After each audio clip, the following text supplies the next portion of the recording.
programang ito ay rated SPG. Striktong patnubay at gabay ng magulang ang kailangan. Maaaring may masiselang tema, lengguwahe, karahasan, sexual, horror o droga na hindi angkop sa mga bata. Huling-huli sa akto ni Annalyn at Lynette si Robert at si Claire na naghahalikan. Alamin natin.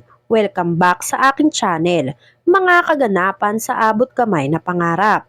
Napaka-intense nga ng mga kaganapan sa abot kamay na pangarap. Pinigilan ni Annalyn ang operasyon ni Claire dahil nahanap na ni Annalyn ang cause ng hemorrhage ni Claire. Kaya naman utang ni Claire ang buhay niya kay Annalyn dahil iniligtas ni Annalyn si Claire sa lahat ng mga posibilidad na maaaring mangyari sana kay Claire kung sakaling natuloy ang agarang operasyon sana kay Claire. Hindi naman matanggap ni Zoe na natalo na naman siya ni Annalyn pagdating sa desisyon sa kanilang pasyente. Kaya walang nagawa si Zoe kundi ang iwan sila at umalis na lang. Walang hanggang pasasalamat naman kay Annalyn ang ginawa ni Claire. Dahil kay Annalyn nalaman ni Claire na mali ang gamot na iniinom niya para mag-cause ng hemorrhage. Kaya naagapan ang sakit na dumapo kay Claire. Nagsuggest si Robert na sampahan ng kaso ang pharmacy na nagbigay ng maling gamot kay Claire dahil nalagay sa peligro ang buhay ni Claire. Pero sadyang mabait si Claire at hayaan na lang daw dahil may kakulangan din siya sa nangyari. Bilang selebrasyon at pagtanaw ng utang na loob kay Annalyn ay inaya ni Claire si Robert na mag-dinner date sila. Nang sa ganon ay makapagpasalamat ng husto si Claire kay Annalyn. Sumang-ayon naman agad si Robert sa gustong mangyari ni Claire. Sakto naman at napadaan si Annalyn. Aalis sana si Lynette kaso nakita agad siya ni Claire. Kaya inaya din ni Claire si Lynette. Agad na sumama sa dinner date nila. Bilang ina ni Annalyn si Lynette para na din makapag-usap sila at makilala pa nila ang isa't isa. Tumanggi si Lynette ng una, pero napilit din siya ni Claire bandang huli. Kaya wala nang nagawa si Lynette kundi pumayag na sumama sa dinner. Excited na sila Josa at Chang Susan nang malaman na gustong isama si Lynette ni Claire at kailangan daw mapaghandaan ni Lynette ang dadaluhan niyang date dahil nandoon ang ex ni Robert na si Claire. Kaya kailangan maging maganda ni Lynette kapag nagkita sila sa restaurant dahil paniguradong paghahandaan din ito ni Claire. Nakarating na din kay Morgana ang date nila. Akala ni Morgana ay date lang ito ni Lynette at Robert. Hindi alam ni Morgana na si Claire mismo ang nag-aya kay Lynette para sumama sa kanila. Kaya naman hanap kakampi nga itong si Morgana at sinulsulan si Claire na aagawin ni Lynette si Robert sa kanya. Kahit tinanggi nga ni Claire na wala siyang gusto kay Robert, ay hindi pa din naniwala si Morgana sa kanya.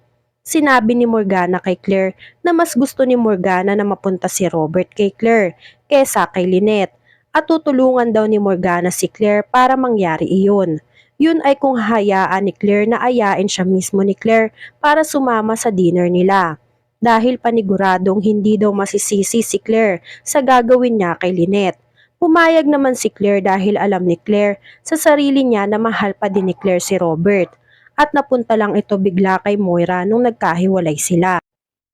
Excited na si Morgana sa pamamahiyang gagawin niya kay Lynette na hindi malilimutan ni Lynette ang gagawin niya dahil hindi papayag si Morgana na mapunta kay Lynette si Robert. Kaya gagawin ni Morgana ang lahat para hadlangan ang pagmamahala ni Robert at Lynette at si Claire ang ipalit. Kahit ayaw din ni Morgana na mapunta si Robert sa kahit na sinong babae dahil sa kanya lang daw dapat mapunta si Robert, wala nang iba.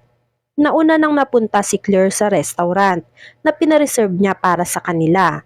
Talaga namang nagpaganda ng husto itong si Claire para ma-impress sa kanya si Robert. Maya-maya, biglang dumating si Robert. Napatayo si Claire para batiin si Robert. Masaya si Claire na nakarating si Robert sa date nila. Nagwika si Robert. Sabi ko naman darating ako, 'di ba? Binalik ni Claire ang dating ginawa niya kay Robert na hindi sinipot si Robert sa date nila sana dati. Kaya naman sinabi ni Robert, "That was a long time ago, Claire. Mga bata pa tayo noon." Nagkwentuhan muna sila Robert at si Claire. Masayang masaya si Claire na kasama si Robert ulit. Dahil ngayon na lang daw ulit nakatawa ng ganun si Claire. umamin si Claire na nakakamiss si RJ, sabay hinawakan ang kamay nitong si Robert. Nagkatitigan si Robert at si Claire. Biglang dumating si Lynette. Nahuli na naman ni Lynette ang kaswitan ng dalawang mag-ex. Gusto na sanang umatras ni Lynette, pero nakita na siya ni Claire kaya napangiti na lang si Lynette. Agad namang napatayo si Robert para salubungin si Lynette. Na-starstruck nga si Robert sa ganda ni Lynette. Halata naman sa mukha ni Claire na nagsiselos siya kay Lynette dahil hangang-hanga si Robert sa ganda ni Lynette na halos hindi na nga ito makapagsalita sa nakitang ganda ni Lynette. Dahil nakaramdam ng awkwardness itong si Claire ay nagpaalam muna siya na magpunta sa CR. Habang nasa malayo si Claire ay pinagmamasdan nito si Lynette at Robert na masayang masaya sa isa't isa. Pagdating na CR si Claire, dito na nga niya tinimbrihan si Morgana na okay na ang lahat dahil kasama na nila si Lynette. Biglang dumating si Morgana at nahinto ang pag-uusap ni Lynette at Robert. Nagulantang sila Lynette sa biglaang pagdating ni Morgana. Dito na nga sinabi ni Morgana na bakit parang gulat na gulat silang dalawa na parang nakakita ng isang multo. Biglang dumating si Claire at binati si Morgana. Nagulantang naman si Robert at Lynette kung bakit parang hindi. Pagbalik ni Claire sa upuan nila, dito na nga sinabi ni Morgana na in-invite siya ni Claire para sumama sa dinner nila. Hindi makapaniwala si Lynette at Robert. Sa kabilang banda, nang iinis na naman nga itong si Zoe kay Annalyn dahil hindi pa rin matanggap ni Zoe na nalamangan na naman siya ni Annalyn pagdating sa pagdedesisyon. Pinakinggan lang ni Annalyn si Zoe sa lahat ng rant niya sa buhay. Habang sila Nurse Karen naman ay bumubulong na sa gilid na paranoid nga itong si Zoe. Samantala, umamin na si Claire na may nararamdaman pa siya para kay Robert at kung gusto daw ni Robert ay maging sila ulit nito dahil pareho naman silang dalawang malaya. Dahil naniniwala nga daw itong si Claire na tadhana na ang nagtagpo sa kanilang dalawa at subukan nila muli.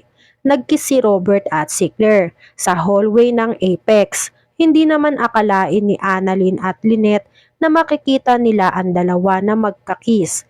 Kaya napasigaw si Annalyn ng tay. Nasaktan si Annalyn para sa nanay Lynette niya dahil nahuli mismo nilang mag-ina ang ginagawa ng mag-ex na si Claire at si Robert. Nagulantang naman si Claire at si Robert dahil nahuli sila nitong si Annalyn at si Lynette. Paano kaya mapapatawad ni Lynette si Robert? Tuluyan na kayang magkakabalikan si Robert at si Claire? Yan nga ang mga kaganapan at mga dapat nating abangan dito sa Abot Kamay na Pangarap. Kung gusto nyo pa ng mga ganitong klaseng video ay mag-subscribe at i-like itong video na to. Maraming salamat po. I got you!